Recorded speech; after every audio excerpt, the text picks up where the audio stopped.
Exposure is on today. We are talking with anybody that doesn't know Johnny. Johnny finished the #1 producer at Megastar this year. And a lot to do, almost every bit of it is in the federal space almost, with some exceptions in the state market. So it brings an extraordinary amount of, or wealth of knowledge in the federal space. But also, Johnny, first off, welcome to the show, buddy. I appreciate you coming on and spending some time with us. No problem. But how much of the production you did last year, you don't have to tell us the number or anything, but how much of between you and your group did you do virtually? I would say, at least 80%, maybe a little bit higher than that. Some of the repeat business, I don't count it as Zoom because it was virtual because still repeat business was, kind of over the phone stuff. But I would say at least 80%, if not higher than that. Yeah. That's wild. Yeah. So an incredible amount of knowledge when it comes to virtual sales. And quite frankly, a lot of the teachings and educations and just over the years, things I've picked up from you have been some of the best nuggets that I've used in my career. So I thought it would be great just to hear your thoughts on these virtual appointments from FIBA, how you work them, maybe some closing strategies you've learned along the way. And, we'll just kind of see how the conversation goes. But anyway, if people have questions along the way, we'll try and answer as many as we can. I don't want to keep Johnny for too long, but you feel free to throw them into the chat or the Q&A portal. Yeah. Okay. So Johnny, start us off. When did you start working the virtual appointments with FIBA? Well, we had gradually worked a few because if you recall, I traveled the country doing seminars, and you can only stay in one town for so many days after a seminar. But I mean, we went from Vermont to El Paso to Fargo, North Dakota. So we were already doing live events, and then we would stay a couple of days extra and see people and run reports and do what we call our initial consultation. But, most of our closing sales were probably already virtual now that I look back on it, because you very seldom close them the day after a seminar. Yeah. And so I think what helped us, we already knew how to do virtual sales and telephone sales. But the general public wasn't really ready for it until COVID hit, and they had no choice but to see us virtually. So the general public had to learn that real quickly, and we had to go through that learning curve that they didn't know how to turn their camera on, and they didn't know they could see us, but we couldn't see them. Same stuff you and I just went through a few minutes ago. Okay. And it's aggravating, but I think everybody's come to realize that it's not a perfect technology world, but it's certainly a strong technology world, and you guys know me, so I'm not a technology guru by no means, but real quickly we learned how to do live webinars, instead of face-to-face seminars. And that was probably the biggest difference for me, because I was used to a live audience and I was used to walking around and interacting with the audience. And here I am all of a sudden in a conference room by myself and staring at four walls. And I actually was more nervous when I was by myself than I was when I was in front of a group of people, because it just felt awkward to me. Yeah. But I think one of the things I do when I talk with other producers around the country on different things, it's one of those things, we've always done it this way, so we can't change. And I can tell you, everybody that's viewing us today, if they had grown up in the Zoom world and then 15, 20 years later, they were told they were going to have to spend their own gas, their own travel time, and they were going to have to go see people face to face, they would all be fussing about that, right. So it's just what you've gotten accustomed to, and you're not willing to bend a little bit. And that is one advantage I do have. I'm the first guy to open a box when it gets here to see what the new toy is. So I'm always looking for that other angle. And so I don't really mind change very much. In fact, some of my team members say I change too often. They would rather us get in a rut, and I don't want to do that. But here's the way I see Zoom from a customer's viewpoint. If I was a customer and I had $300 to $500,000, I really wouldn't want somebody breathing down my throat. I would rather it be virtual so I could just click a button and get rid of that person if they said something I didn't like. Right. I would prefer that myself. And I think, generally speaking, the general public kind of likes that. To me, it's more professional. It's more laid back. We're not intruding on their personal space, either their home space or workspace. And I'm not going to sit here and say the closing ratio is higher. I don't know if it's higher or not. I don't see much difference in it, but let's just assume it's lower. If I can still see more people sitting in this room or down the hall. And, we even jokingly said, we're going to get, we got business casual, you got professional, we're going to go with Zoom casual, which means you got a collared shirt and a pair of Rosa Benefit PJs on. That's our Zoom casual dress code. Yeah. But it's just so much easier to pull off the side of an exit, do a quick Zoom call. I was with someone Friday afternoon, believe it or not, I was at a driving range trying to learn how to play golf. And I told the person with me, I said, look, I got to stop and walk over here to the golf cart. I got to do a Zoom call real quick. Yeah. And they said, are you kidding me? I said, no, I'm not kidding you. So I went over while they hit golf balls and did a Zoom presentation at 2:00 Friday. Well, how much easier can that get? Yeah. Quality of life, it just goes through the roof, when you're doing these virtuals. And so you do Zoom first, second, third. How many your initial consultation when somebody? So let's walk through this. I know you do some webinars and stuff, but when you we give the client, we give them the first consultation. We give them the choice of a phone call or a Zoom, but we tell them we would prefer a Zoom consultation. Gotcha. Okay.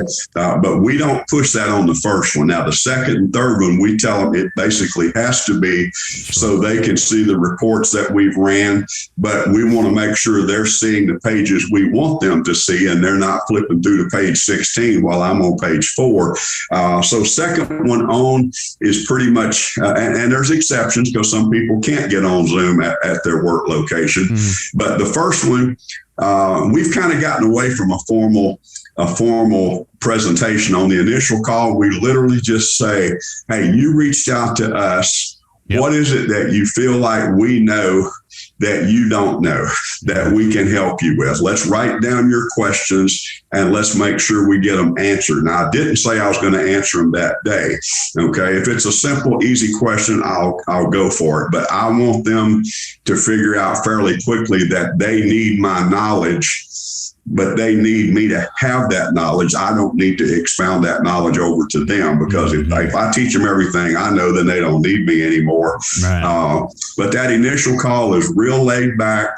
I try to get some common ground with them. If I know somebody in that state that's a friend of mine, I'll discuss something, fishing, hunting, something that we can talk about to relax everyone, and really just start with that question. What is it that you don't know that you feel like we possibly can answer for you and help you with? And just let them talk. Let them talk.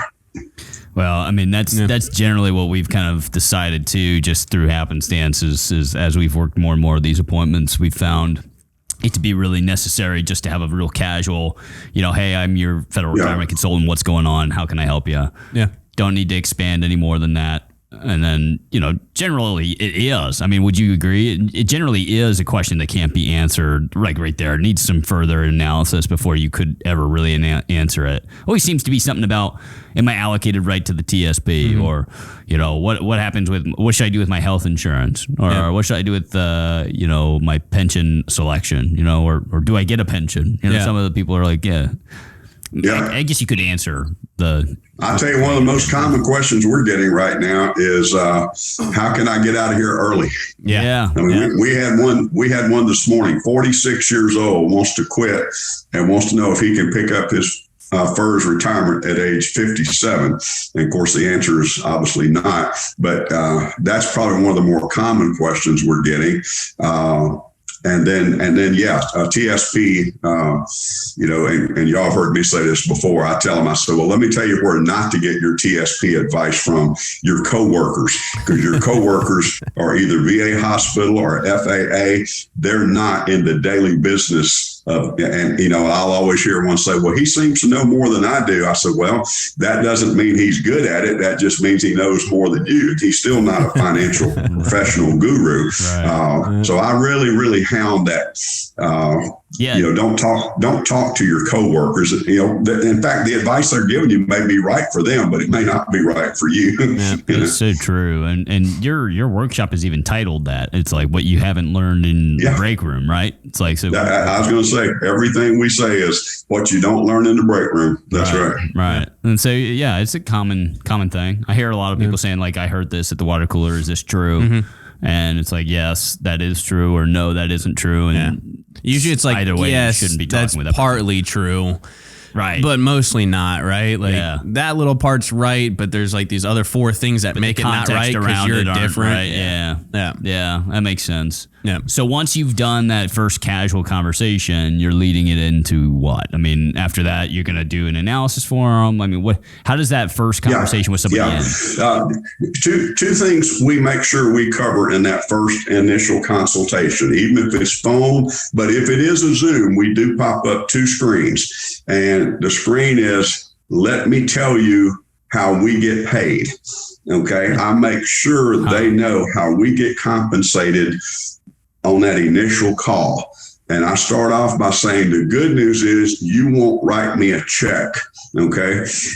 If we are able to help you find a financial solution with an insurance company or a financial institution, and you decide to solve that problem, those institutions will pay us a commission. That's exactly what I say.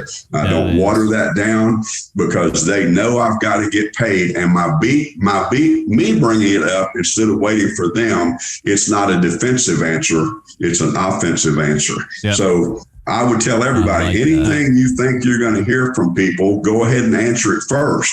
Because if you answer it second, you're overcoming an objection, which is what we call it, but they don't call it that. They call it you're pestering me or you're being too persistent. So if you answer everything before it's verbalized, so we do cover that. The next thing we cover, and we have a slide that we show them, here is the information that we're going to need to run a analysis for you.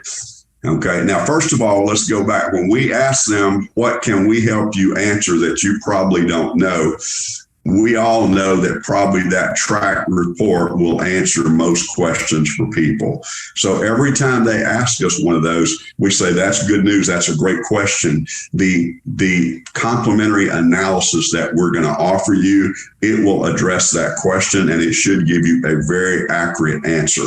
That's how we answer most questions. Okay. Now, if it's Medicare Part B, we just answer the question if we know it, or we tell them we'll get a Medicare specialist to help us. But most questions about FIGLY, TSP options, TSP allocation, FERS, survivor options, health insurance, our track report, our analysis will help answer that question. Next time we meet, Ms. Smith, we're going to have 45 minutes of going through your report page by page. Yep. So that's the only other slide that we show them or tell them about on that initial call. Here is the laundry list of what we're going to need from you in order for us to run an accurate report for you. And we're going to email you this laundry list after this call. So you don't have to take notes right now. Mm-hmm. Now, let's go ahead and do this, Mr. and Ms. Smith. Do you want the analysis done for you? We literally ask a yes or no question. I don't want anybody thinking I pinned them over in a corner with some kind of sales question, like you wouldn't object if we run this report, would you? Well, I mean, that's a leading question. We just simply ask them, would you like to get this analysis prepared for you? Well, sure. Okay, well, here's the laundry list. Don't worry about printing and writing right now. We'll email it to you. Let me ask you this. Next time we're going to need 45 minutes. And we'd like to have your spouse on that Zoom meeting with us, and it will need to be a Zoom next time. Okay. Does it need to be after business hours for you, or is it during business hours for you? So we schedule that second one first. Right. And so when we do send that laundry list, then we say, our next consultation is scheduled for April 12th at 4:30 p.m. Central Time. Here's a list of things that I need, and I need them at least 3 days before that date, so I have time to adequately prepare for that. So that's what we do. Now, we get into, they got to reschedule it. They got to do that. And that's frustrating, but that's life. Okay. We all cancel meetings. We all reschedule things. We all say we're going to be somewhere and we decide not to go. So everybody else is just like we are. Okay. And, but we do send them an email reminder, and we do ask them for their personal email. Okay. Now, one thing we do with our laundry list, not just what we need, we send them a questionnaire, which I can get to you guys and you can forward out. It's very generic, but it's just, they check off blocks. I have got this taken care of, yes or no. I feel this is very important, yes or no. So we've got 3 or 4 little financial checkup documents that we send to them, and we tell them, this is to help us try to determine how you think and how you feel about things. And most of them fill it out. We do ask for the first 4 pages of their tax return, several reasons, so we can take a look at it and see what's going on. But it also, if they send it to us, then they obviously have a confidence level that's pretty darn high, or we wouldn't have gotten that. But we do have to remind them to get the stuff. Sometimes we don't get it when we need it. They forgot, they couldn't find it, or they lost their password to TSP. So all the people out there that are frustrated about all those things, we're frustrated about them too. We just accept the fact that they're human beings, and we got to manage them, and you got to manage that process. And I love that. So that's so true. That's where the chasing people comes down, is right there. It does feel like herding cats at times, and that's true. I see a lot of similarities on what we preach and differences too. I love the addressing. I'm big into addressing objections before they ever come. Preempting objections is what I say a lot, and I love that you're saying that. Bringing out the commissionable structure, how you get paid early on in the sales process, something that we don't do, but something that we should implement. Yeah, absolutely. Because it always comes up in our second appointments. Like basically. Halfway through, as soon as you start bringing it up. They always say like, well, how does this all work? Yeah. So that's good. Right. Now, on the other side of it is the questionnaire. I love that. And so you'll get that over to us. We'll get it out to anybody that wants. I saw a couple questions come in about that. Okay. But other than that, once you've wrapped up, yes, of course, you're going to have to chase people. People are going to reschedule. We know that. You've always said this in meetings that I've been a part of, the key to success in the federal space is like staying power. How does your saying go? It's like being here longer is what's going to be like the most important thing in your success in the federal space, right? Yeah. My phrase is, those who are successful are the ones who don't quit.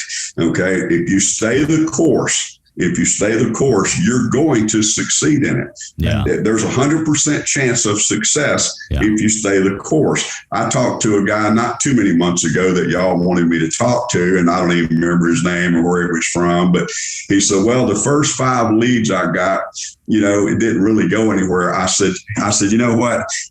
Probably the first 20 leads I got didn't go anywhere. I said, if you're judging your success on 5 leads, you need to get into another industry. Yeah. Okay. Right next door to me is Ace Hardware. They opened at 7 a.m. this morning. I'm sure if they only had 2 customers, they're still going to be open till 5 o'clock today. I don't think they're going to close early and just look out and say, I don't think anybody's going to stop by today. I mean, that's ridiculous. Just staying the course. When we talked about how we get paid, that we tell them that, one of the ways we tell them, and I forgot to mention that, we literally tell them, if we do a good job for you and we get all your questions answered, whether you ever become a client, we would like for you to feel so strongly about our ability and expertise that you will have no problem telling your coworkers, you need to call Johnny's office. You need to call one of our team members. So we say that right up front. We even offer, hey, if you got 5 or 6 people, if you're a supervisor and you think they need to hear this, let's put together a little mini workshop for just your 5 people one morning or afternoon. So we constantly looking for different angles to get in there and expound on it. I mean, we cannot just sit and wait on FEMA leads, right. I mean, we could, but we don't. Okay. I'm not going to do it that way. Every lead you give me, if I work it properly, I feel like it's going to expand out to 5 more leads some way or another, Yeah. Unfortunately, and I hate to say this because it sounds snobby, but most people actually want a lead that's ready to buy. And, there's a whole lot of stuff got to go through when you get me a lead till I get a commission check. I mean, there's a delayed reaction. And the only real difference in me and most people, I've already been through that 5 or 6 year learning curve and that pipeline. I'm already on the end of selling stuff that I worked on 3 and 4 years ago, not the lead that I got this morning. Right. That lead is just replacing my pipeline now. Yeah. And if you guys remember when I first joined you, I told you, I don't care if, as long as it's between the Atlantic and the Pacific Ocean, I'll take any lead. I mean, did I not say, did I actually go to those places? I mean, I would fly to Vermont, Topeka, Kansas, drive there, bought a motorhome. I mean, I was relentless. No, yeah. I mean, the guy, at first you were flying everywhere and that was cumbersome. And then you did the RV thing for a while, and that's been an inspiration to some. I know Kane Crawford is on the show, or he's in the audience today. He's recently adopted a similar strategy, getting on the road and driving around that way. But, now with the virtual world, and Kane has embraced the virtual world too, so I shouldn't leave him out of that. Yeah. But you guys have just blown the doors off, doing it that way. And it has been like, hey, look, I'm not worried about holding non-res licenses almost everywhere. I'm not worried about all that stuff. I want a good opportunity wherever it'll come. And any age too. I mean, talk about that too, because there's so many people here that are like, I only want 59 and a half year olds and that's it. And you've never said that to us one time. I'll take whoever will show up. If they're a federal employee, Atlantic to Pacific, I will talk to them. That's right. Well, I look at it as a human being. I was taught a human being that doesn't have a license to do what I do is at least a better prospect than I am myself. Okay. So any federal lead you give me, I know for a fact they know somebody 59 and a half. They have money from some other 401k. Their spouse has money somewhere. They've inherited money. I mean, I've literally went and delivered contracts, and a 38-year-old girl, the person I was doing it, said, hey, she's brand new. She's got a 401k when she left over such and such place, and she would just look at him and say, you need to do with Johnny what I just did with him with that old money. So you can't, but there's life insurance sales, there's Figley replacement sales, there's long-term care sales. I mean, now, if you gave me the choice of saying, Johnny, we're only going to give you the 59 and a half ones or older, and we'll give everybody else all the other ones. I mean, I would certainly, if I was given that choice, but if it cut my volume way back, I wouldn't make that choice because it's a large number of leads. It's not a few cherries hanging deep off the tree. It's a huge number of leads is what it is. Yeah. And some of the most profitable things that I've seen you walk into have been milked from resources of the younger audience, like those middle management folks that are still moving up in their career, not thinking about retirement, and they end up setting some of the biggest in-person events I've ever seen you have. You know, those guys that and gals that, are regional vice presidents of something rather, and they could bring you into their postal workshop or bring you into a union event, or, they bring you in for a lunch and learn. I mean, how many of those over the years? I mean, it's just been countless. Oh, I know. Right. So, and if you sell somebody a small life insurance policy and make a $300 to $800 commission, I mean, who's not going to bend over and pick up, $800 $100 bills on the sidewalk? Everybody will, but that person is going to become a bigger client through referrals or through themselves at some point. No doubt. And I can't. It kind of aggravates me when people want to cherry pick like that. I mean, they're trying to skip all the hard work that I did to get where I'm at. They're trying to say, Johnny, I shouldn't have to go through what you went through. I should be able to skip stuff. And I'm saying, well, I don't understand why that's fair. If I had to go through all that, why shouldn't you? Why do you get to, what gave you the right to skip ahead? I think that ceiling, that glass ceiling is much lower for those that don't go through the hardships or work through all those different, I don't know, learning lessons, we'll call them, right? Like if you don't cut your teeth enough in the federal space, particularly, but maybe any space, system, and it struggles growth, right? Right. Then you will not have the ceiling that you do upwards of 30 million, right? Like they're not going to hit that. Right. So they might have their ceiling be at 10 million, and they'll have cherry picked everything, and that's what they'll get. And they'll always wonder why they never got to the other things. It's like the lessons learned just weren't there. It's like saying, like, I have an engineer personality type, so I'm only going to like sell to engineers. Yeah. Everybody else I'm not going to work with just because I don't get along with them and I don't want to do it. Right. It's ludicrous. It's like the 10,000 hour rule, right? Like deliberate it's going to take you a long time to get 10,000 hours only doing one part of the work, right? Yeah, exactly. But if you're willing to work and talk with every federal employee with a pulse, you're going to end up at that 10,000 hour mark real soon. Yep. And every time there is an opportunity, you're going to strike. Mm-hmm. So when you go into closing an appointment, right? So now you've gotten your information, you come back in the second appointment, you go through an analysis. Are you closing on that second appointment, or are you going to a third appointment? I mean, how does it usually play? I'm trying on that second appointment. I'm not always successful there, but we're trying. In fact, I use a little phrase: we're going to take your track report, we're going to take your analysis, and we're going to redline it. And we're going to point out areas of concern that you have control over, like your health insurance premiums going up. There's no point in me redlining that because you don't have any direct control over that. Okay, I'm going to show it to you, but I can't do anything to fix it, and you can't either. But Figly Life going up, option B going up and getting outrageously high where you have to drop it with no living benefits. That is a solvable problem. Yep.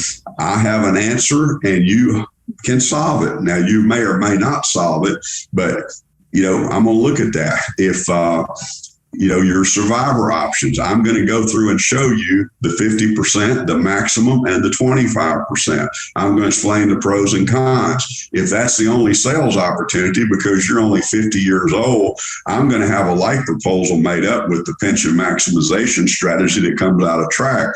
And I'm going to show you that. And I'm going to say, this is a problem that you can solve, and we have an answer for it if that's what it is. If it is TSP and they're old enough to move their money, or they got old 401k, let's just say they got some old 401k and they're only 50 years old, and it's with, one of the mutual fund companies. I'm going to say, and I use people's own words against them. So I make sure I remember everything they said. Mm-hmm. And if they said they weren't happy with that service, or if it was an old 401k from a private industry, I say, do you realize that where you used to work, your 401k that you have now, zero say so? And they said, what do you mean? You don't get to pick which company your former employer chooses for your 401k. Yeah. They can move it from Voya to Edward Jones to XYZ to whoever. You don't even get to pick the provider anymore because you don't work there. And by the way, when you did work there, you didn't get to pick the provider either. All you got to do was pick from the funds that they made available to you. Right. So you're going to keep paying a fee for something that you have zero control over. Yep. Okay. So I'm going for that. I'm going for that money there. If it's TSP, you have two choices with TSP. They're going to say they got 5 or 6. No, you got 2.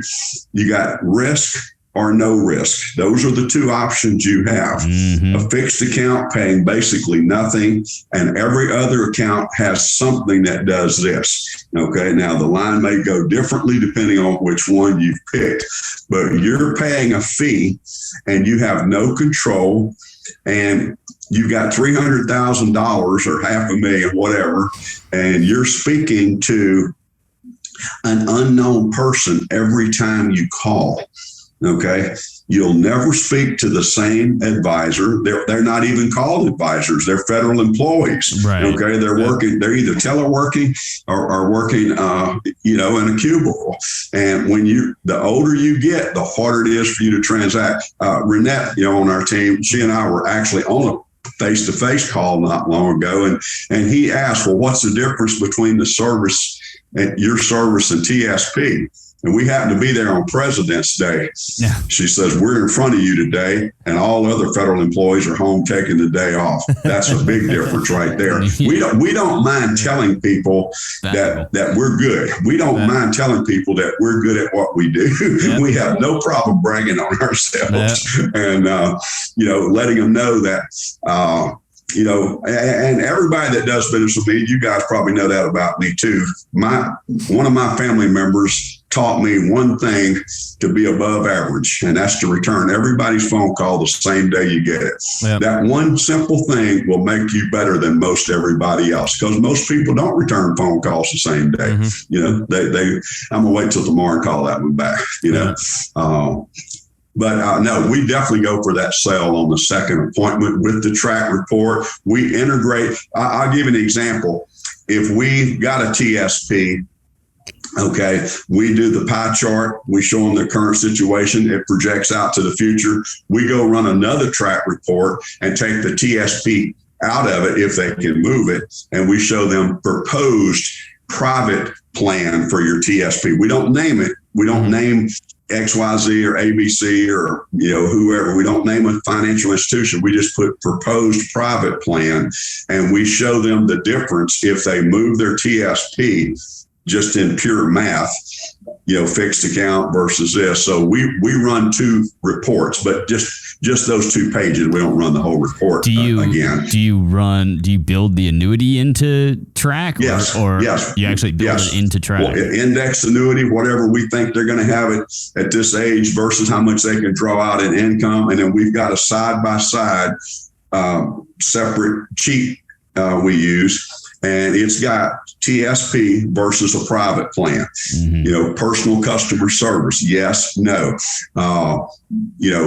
safety with possible higher returns. Yes, no, whatever the indexed annuity we're showing has versus TSP. A big one, don't have to get your spouse to notarize something and sign it to get your money from an indexed annuity account versus TSP. Right. Okay. Mm-hmm. Get to talk to the same human being for the rest of your life. Yes, no. Okay. We go, because I tell people, I said, you can spreadsheet interest rates, you can spreadsheet average rate of returns, but when you're 78 years old, here's what you're going to gripe about. You're going to gripe about touching 1 for English and 2 for this and 3 for that. And, our menu items have changed. Please listen carefully. Yeah. I said, we don't have any of that stuff. When you call my cell phone number, we're going to answer the darn phone and we're going to talk to you. So I get away from math because, in the scheme of things, 8% average versus 7.6% average of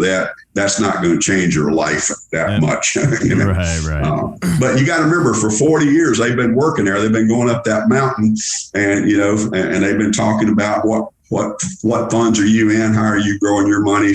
That's all they've talked about. Another thing I tell them, once you retire, it is going to be harder for you to transact business with TSP because you can't turn around in your cubicle and ask your coworker to step over there and help you log in. Because you're not in a cubicle anymore. You're at home. That is so It's such true. a solid point, man. It's like I've dealt with it enough. I know you have too, Johnny. It takes you 2 months to get somebody's withdrawal out of an account. And we do it in somewhat to our degree, right? Insurance companies can be a little difficult with that, but I can't imagine trying to just get your money out of TSP and how difficult that can be when you need it, right?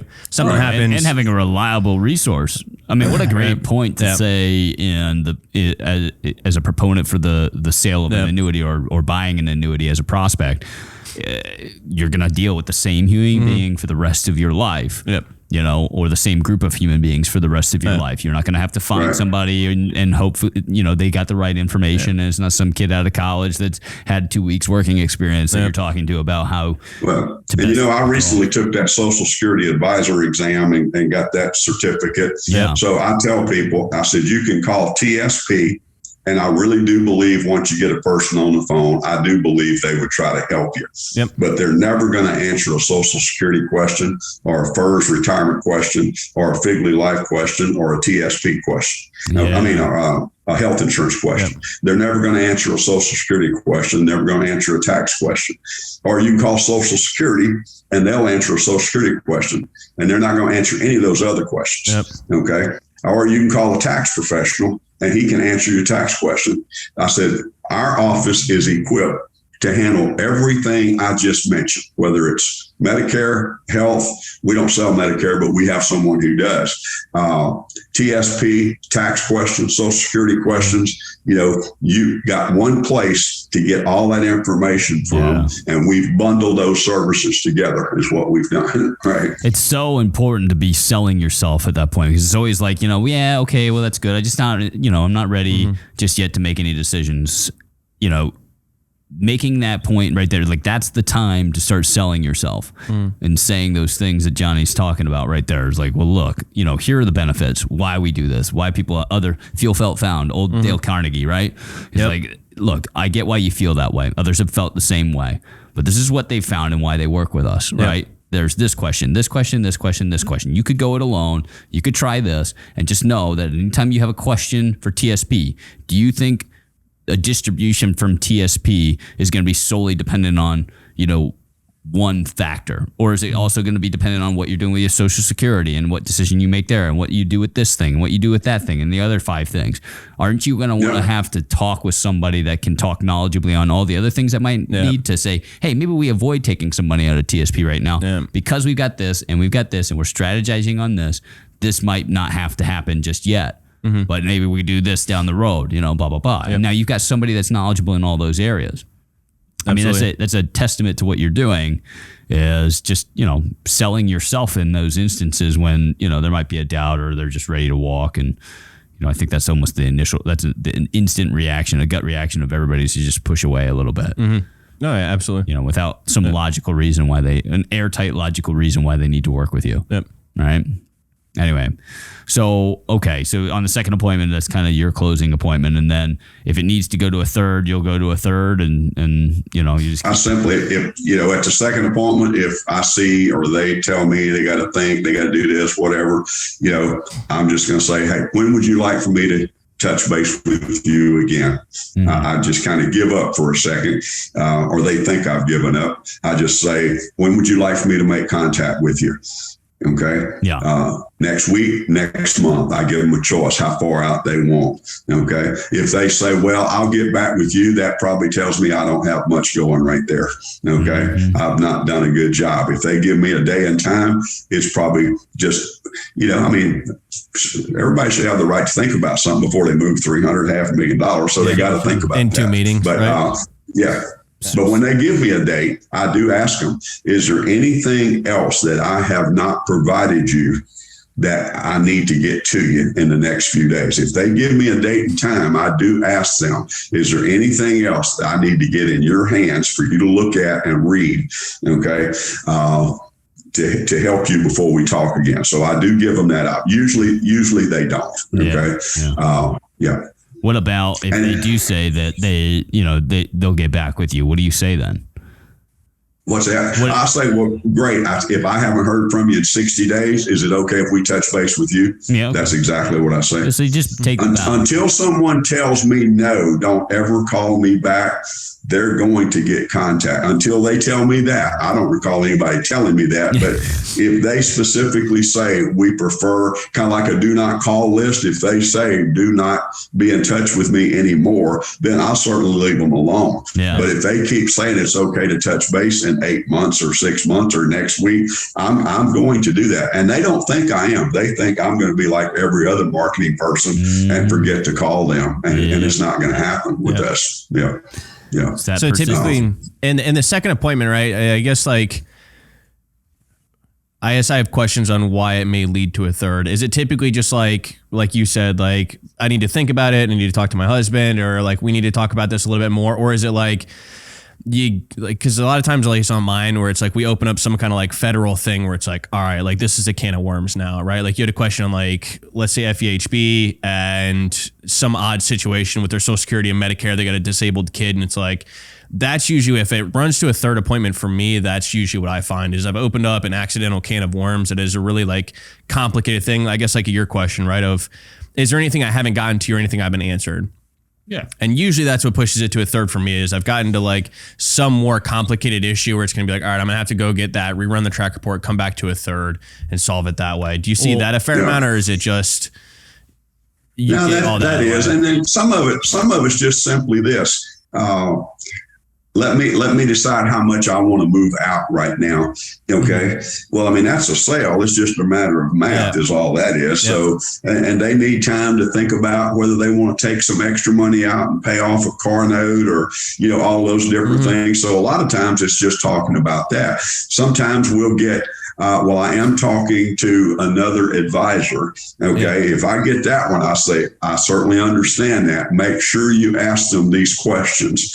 Okay. Make sure you confirm that they are a federal retirement consultant or the equivalent, that they can back up that they understand federal benefits. Make them back up that they are a Social Security expert. Make them back up that they are a fiduciary, that they belong to the Certified Fiduciary Association, blah, blah, blah.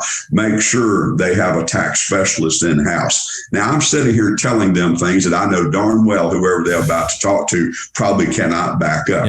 Okay. But I'm reselling myself is what I'm doing. I'm not reselling the proposal that my interest rate will be a half a point bigger than theirs over there. Okay. So I just kind of go through that little scenario again with them, to and you're not digging the advisor either, right? You're not like, like I bet your guy can't do this. It's just like, look, that's perfectly fine. Go talk to your guy. Just make sure he's qualified to do it, right? Make sure he knows his federal. Make sure he knows his tax. Verify those things, right? Yeah. Doesn't mean he's not knowledgeable. It just means he may not. I mean, like a dentist is very knowledgeable, but you probably don't want him doing heart surgery. Okay, but he's still an educated man. He's just not educated in what your problem is. Yeah. I think when. I just think that it's a very common thing for them to want to think about it. It's going to happen, and it comes down to persistency. Are you going to be persistent enough to continue down this path with this person, so that every one of those people that do need to think about it, because there are going to be people that need to. I'll tell you what our close is before I forget it, and it's in our presentation on the second interview. When we get to the end, if we feel confident that they've interacted with us, we show them a slide, and we'll say it's just a federal employee. If it's private industry, we just tweak the words a little bit to say 401k. But when we get to the end and we went over and they've been interacted and they've asked lots of questions and we know they are very interested, we say, now let me show you the procedure of how we get this done. Okay. And we've got it on a slide. You need to log into your TSP account. You need to click on withdrawal. You'll see a TSP 75. You'll need to fill it out online and print it. You'll need to go get it notarized. If you're married, your spouse will have to sign and get it notarized. We'll need a copy of your driver's license. We're going to need your physical and mailing address. We're going to need your beneficiaries' names, birth dates, and social security numbers. We're going to need your email address. So we show them a laundry list. This is what we're going to do. And we say, we're not like a bank. We're going to open you an account with no money in it, because we've got to have an account opened before TSP sends it over. Because when we send this form to TSP, it has to have your account number on it and the address where the money's going. So that's the procedures. Mr. Smith, do you have any questions about those procedures? I've literally had people say, well, do you want my driver's license number and all? Now you want me to call that out over the phone to you? I mean, they literally, if they bought it, they'll just start saying stuff like that. Okay. And or if not, they say, can you send me that list? so I can, have it and get busy on it. Okay. Or let me go ahead and send me the list. I'm still not ready to do this yet, but go ahead and send me the list. That's such a fantastic close. I'm not ready to do this yet, so there's no reason for me to give you that information. At least it tells me where I'm at, but I'm going to show them that every single time. Yeah, right? it's the old assume close, man. You just go for the assume close and you go through it, give them a good visual of what's next steps. I mean, they've been saying yes to you so far. Why would they stop now? Right? Unless they had an objection, and they're going to let you know at that point. Yeah. So it's, try not make it a big issue. Try to make it as a matter of fact, transactional issue. Right. Next step is doing and some of them actually don't know what to do. I mean, they literally are scared. They are scared of the process. I'll tell you, if you're moving money from a private firm, like another insurance company or another mutual fund guy, one of the things that's awkward to them is they don't want to call the other guy that they've been doing business with because they just don't want to hurt his feelings, So that is an awkward thing for them. And we tell them, we don't even really have to deal with that guy. We'll send it straight to XYZ's home office. Now, they may notify that person, and that person may end up calling you. So just be ready for that. And if you'd prefer me talk to them, I'll be more than happy to.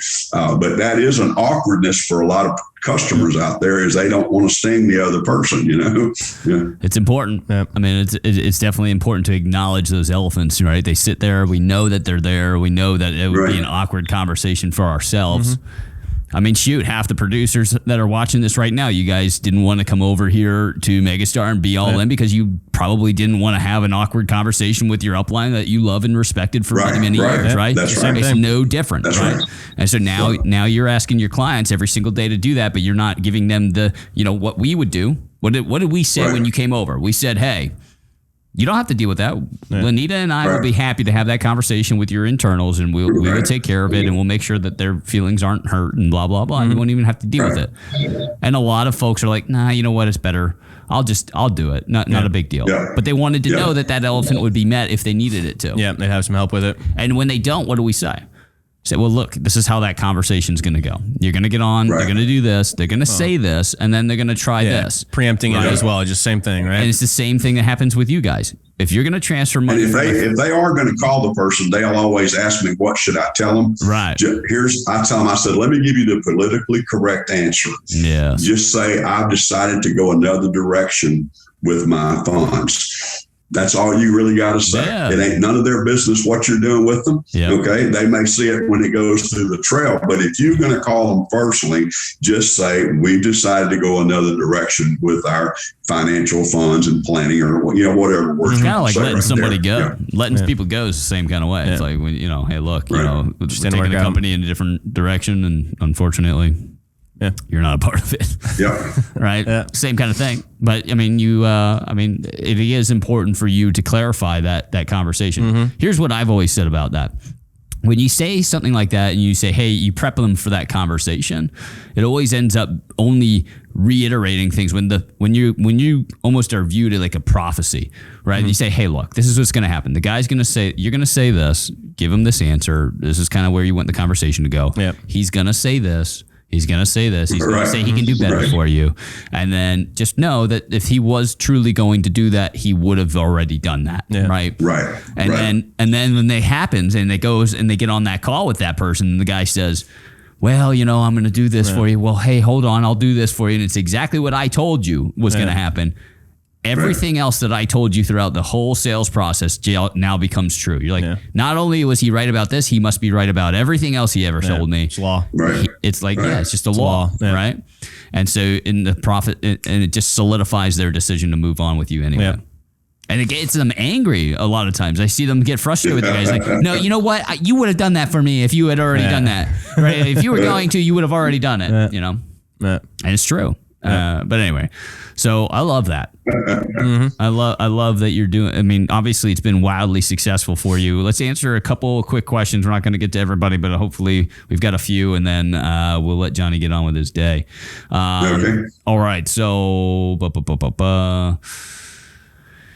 part of track. So Kane asked if that was part of track that you're using. Yes, we answered that. Yes, he is using track for his analysis and proposal softwares. Now, the one reiteration there was when you're building in the what if proposal, you're building the annuity into Track, or you're just showing the annuity illustration to the person?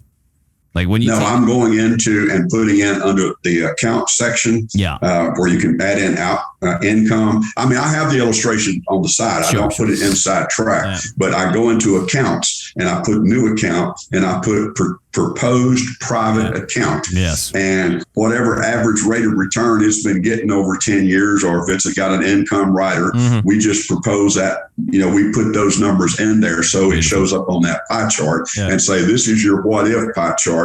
This is if you keep doing what you're doing. And then we have the illustration over to the side to back that up. I love that. I love that. What was that? Billy Thompson is this recorded so we can listen to it again and again? Yes, this will be recorded. You'll want to get in touch with us to get more information on how to get it. I don't know exactly what we're going to upload it, but So I cannot tell you that any rebroadcast without the express written consent of the NFL is prohibited. That will be. You will have to take some sort of I don't know if anyone noticed the FBI logo. There was an FBI logo. VHS logo. Yeah, NFL disclosure. Yep. Yes. There's a slide too that was mentioned about getting the checklist for clients between appointment 1 and 2. Yep. We'll make sure Johnny sends over that for us. Now, Pat Harkin says, keep in mind most of the federal employees have only 2 big assets: their home and their TSP, and they may be reluctant to move money. And Megastar has a walking Google and Wikipedia for federal benefits. Okay, thank you, Pat Harkin. It's not you, It's not Rick. me. I don't think so. Although it might be. Wikipedia. Your wiki. Some things get edited a I'll little bit too Google, frequently. and all of the findings of both of ours are coming from Johnny and Pat. Basically, they're ghostwriting the Wikipedia page. They're writing all this stuff. No, so we do have tons of resources for everybody. Not only, Johnny, maybe talk about your working relationship with Pat Harkin. You've worked very closely with Pat in the past. He's been a great sidekick to you as far as a wealth of knowledge to bounce ideas off of. No doubt. Yeah. In fact, I used to call him a walking encyclopedia, and then I realized a lot of my audience had never heard of an encyclopedia, so we went with walking Google. No, Patrick, I know he's listening, but he's a wealth of knowledge, and my whole team relies on Patrick a lot. He will always get you the right answer, and he'll always back up where he got that answer from. Definitely, likewise. Wholeheartedly agree. Every question that I have in federal benefits has been answered by that man,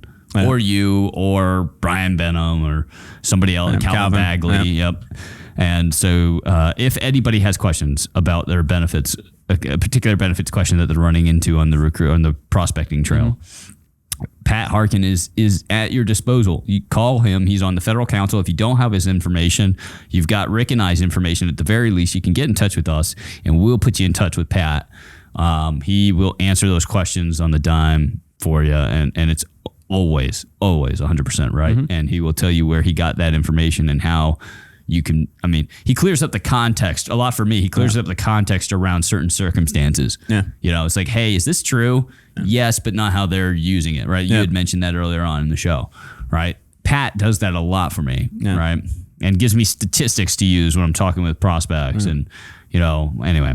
It's really like you said, the extra stuff. It's like, look, I can find this rule, right? Like, whatever, like this is how military buyback works, right? Like everywhere it's got that, I can understand that. It's like, but we're doing reserve, and reserve is different. How do we apply the reserve to it? And I can't find that anywhere. You call Pat, and Pat's like, all right, this is exactly how it works. This is the math works. Here's this article I have that I've kept forever. Like here it is. Oh phenomenal. Part-time work, SIRS first, transfers, offset stuff. Anything, all the complicated minutia. Yep. Anyway, that seems to have done it for the chat questions for now. Although, now we've got first. Okay. Art Miller says, example of the TSP versus private plan index annuity. Yeah. We'll put together a little piece, Art, to address that. Art's asking if we can show that kind of their current scenario versus proposed scenario analysis, look at a back-to-back to see what those look like. We'll put something together with Johnny to see if that we have like a template that we can show folks. Now, Art also asks Rick at the first meeting, lay out the rules. First meeting is a discussion as each other questions. Second meeting, design. Third meeting, decision. In my practice, no think it overs unless they don't understand something. Okay, this is more of a statement. Well, we can get to as many as you need to until you understand what you're talking about. Because anyway, it's addressing what I was talking about before. He's saying basically the person who asked about the RV park, I no longer own the RV, so I'm not in. I'm in the Zoom park now. Yeah, you're no longer in the RV park. Yep. Now, listen.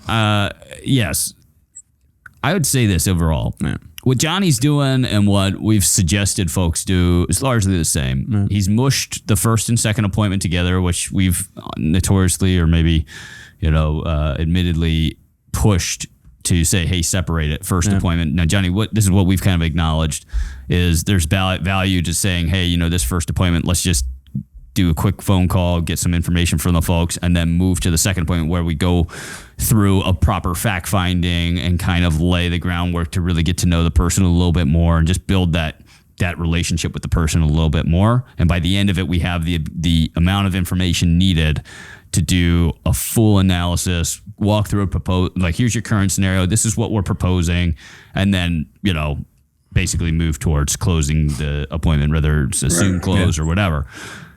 First appointment being like that real quick phone call. Hey, I'm your FRC. What's your question? Oh, this is my question. Okay, great. It kind of depends on a few things. Let's get a quick piece of information so that we can, just kind of expand on this. Let's get back together tomorrow or the next day and let's go through. Because my point to it has always been is like these appointments that come to you, they're not always expecting it to be this, big, long thing. They think that they're just sitting there for a quick benefit question and get a quick answer. Right. Mm-hmm. So they're not always geared up to say, hey, I'm ready to sit down and have a big financial conversation with somebody. Right. That's not really what I signed up for. So take that first meeting to say, hey, look, there might be a question here, but it's probably it's not as simple as you think it is. It's actually a bigger question. Let me take down a couple quick notes. Let's come back together tomorrow when I've got more time and let's walk really through your whole situation. I'll get you a proper answer to that. And then you move forward right through Johnny's process, basically verbatim. Hey, first appointment which is our second. Yep. But that first call is really just 15, 20 minutes of just, okay, this is bigger than I thought it was. Let's move to another one. Yeah. Next one's an hour-long appointment. Now you do a proper fact-finding and say, hey, let me put together a proposal for you, kind of show you where you are, how retirement would look, and potentially look at some other solutions out there for you. Is that something you're interested in doing? And boom, they move forward to that. And that's where you're following through with Johnny's kind of side-by-side track reports. So either way, you skin that cat. This is how Johnny's chosen to go through with it, and it's clearly been super successful. Just know that hold on, let me just finish this thought. Where Johnny's succeeded, where others will fail if they're new, is his incredible knowledge base, right? And so he's able to smush first and second appointments together because he doesn't need to rebound with other folks on, hey, what's the opportunity here? Right? Where's this thing going? And where's that thing going? And that's something to be cognizant of why we don't skip that first and second appointment, why we do the first one. Give yourself 12 to 24 hours to, bounce the ball around with us internally or with somebody else to say, hey, what's the opportunity here? And then set yourself up for success going forward. Yep. I'd even mention that Johnny's agents in his agency already are doing that. When they have a call with somebody, they will bring Johnny in on those calls to then find the opportunity and set it up for a closing appointment. Is that right? Yeah, I was going to say, we do a lot of teamwork where I help them. Yeah. And sometimes they'll say, hey, I've got Johnny Rozier, my senior associate, on the phone. He's been doing this 45 years. But sometimes I never say a word. In fact, we call each other afterwards. I said, just out of curiosity, why was I on there? Just in case I got stumped. But sometimes I never say a word. Yeah. But just having 2 against 1 is going to work better. I don't care what you're doing. If you're in a fist fight or if you're marketing or selling or whatever, 2 is going to be stronger than 1. One thing I think I do too, and new people can't help but not do it this way. I understand, but I don't really care if someone's not interested. That doesn't bother me. That just rolls off my back and I just keep going. I really don't overanalyze, because here I was taught a long time ago, and Alex, you probably heard me say this, but when I'm on the phone with somebody on a Zoom, even with one of my producers, I might even text the producer and say, we're wasting our time. Let's just kill this one politely as soon as we can, because I'm looking for what I call product sale, planning trail, garbage pail, or tickler trail. I'm trying to figure out where this person goes. I'm sizing them up probably way more than they're sizing me up. Okay. Because they don't have any training like I've got. Okay. So I'm trying to find out, is this an easy little product sale that we can get a life sale or move a little bit of money? Is this a planning trail that we need to get all involved with? Is this a garbage pail? This person thinks they know everything. And I'm sitting here wondering, why did you ask for an appointment? Okay. I literally did a guy recently. I had a guy. I said, just out of curiosity, sir, I said, you seem to be extremely astute and on top of your business. And that's very good. What is it that you think I know that you don't know? Because you seem to be really on top of your business, because I know it's just a waste of my time.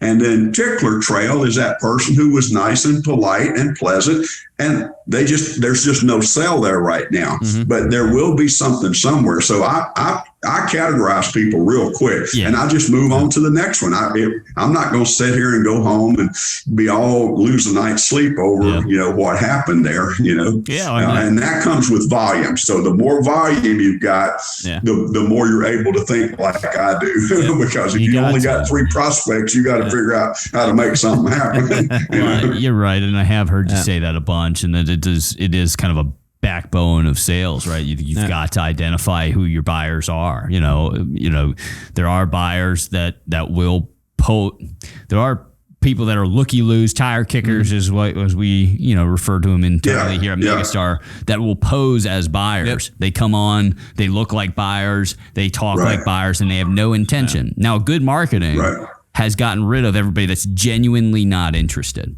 Now, but if somebody pretends to be a buyer, then there's no marketing out there that can protect against that, right? Unless you get a live person to get in there, qualify it to the end's earth. And like you say, there's a spectrum, right? You want somebody to do that, that's just going to be a more costly appointment, right?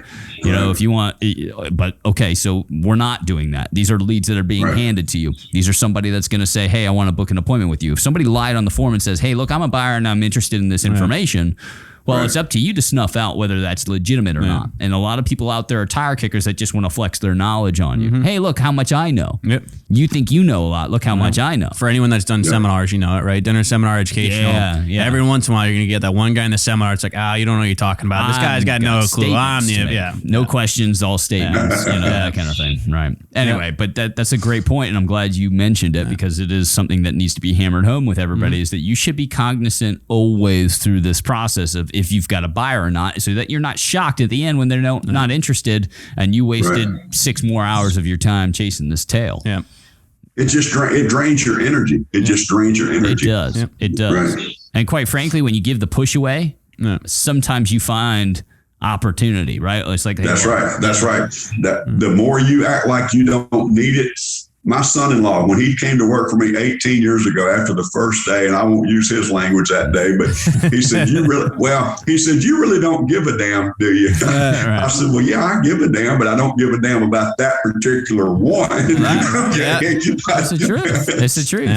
And I'm just going through a process. It leads through a success breeds success kind of thing. When you've got that first sale, it's like you got to ride that. And I mean, at least I was taught that years and years ago in the golf business and doing membership sales. It's like, look, if you're riding that successful high, you got to ride it. The high exists. This is what that sales teacher mentioned to me, is that you ride that high, not because you're hot. It's not just that you're hot that day and you're just making sales and you're doing it. No, the success is making you stink less like you need a sale, right? It's like, because you're successful and you're like, wow, I just made a sale the other day. Like, I don't need this, right? But if you wait, and you're on the heels of failure over and over and over again, right? It makes it just harder and harder for you to want to do that push away.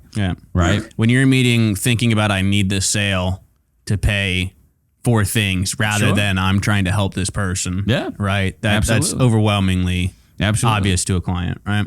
Wholeheartedly agree. Yeah. Well, Johnny, I would love to have you back, and we may bring you back another day, and I hope you'll come back. Yeah. Please come back. Oh, I enjoy talking with you guys. Yeah. I appreciate always a blast. that, and I hope everybody learned something today. And all the documents and little pieces of information we mentioned on the show today will get out to everybody. Johnny, thank you so much for spending an hour of your time today with us. A little bit more than an hour, but Right. I think everybody learned something new today for sure. All right. Very good. Will's playing us out like we're at church right now, I know. so I we feel just like got I'm to play it getting the out. spotlight. He's I'm telling the getting pastor to dragged get off out of stage. Yeah. now. I know. Anyway. Wrap it up. We're going to lunch. Anyway, thank you, everybody. We'll see you right here next time on Coffee for Closers. Thanks, Johnny. Take care. Take care.